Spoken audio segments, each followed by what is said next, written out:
Hello, my name is Benjamin Hart. I'm an American attorney and the managing director of Integrity Legal here in Bangkok, Thailand.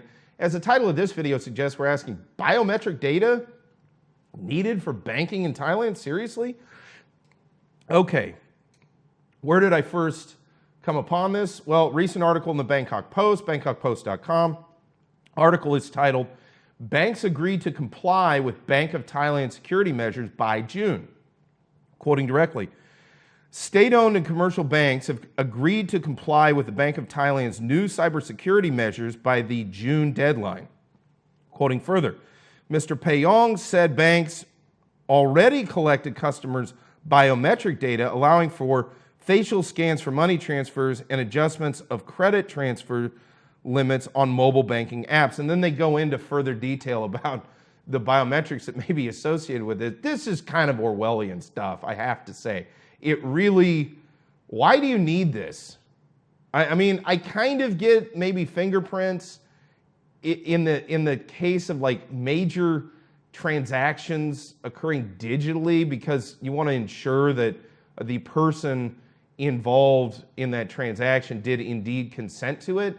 I do get why some digital security measures are going to be needed, but this weird push, this like Orwellian push toward biometric data associated with it, I even get it in an immigration context, especially related to foreign nationals of foreign countries.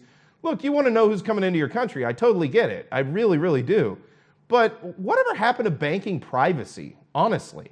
Has it all been thrown out? And I'm tired of hearing this, know your customer, and they constantly throw out some one-off situation where some guy who was a money launderer got away with something because they didn't use enough security. You know what collective punishment is? It was used by people like the Soviets and the Nazis. You know, when you collectively punish everyone because there are some bad actors out there, it's not a good plan. It's really just, it's not a good idea. You know, and it harkens back to places you don't want to go and you don't want to live. And I'm not just picking on Thailand here. It seems like this is a global phenomenon. You're seeing this popping up China, you know, with its social credit system and all of that stuff, they're on a whole other level.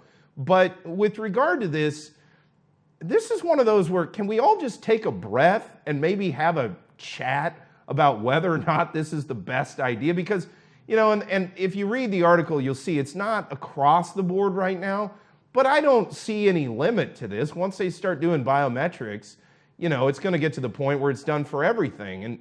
And honestly, do we really all want our livelihoods and every transaction tracked and traced, you know, forever? Why? And to what end?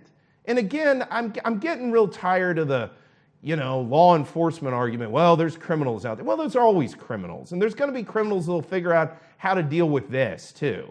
You know, so, and by the way, you know, you got to start asking yourself in the era when you're seeing all these bank collapses and everything, who should have their biometrics taken? The customers and people running the darn place.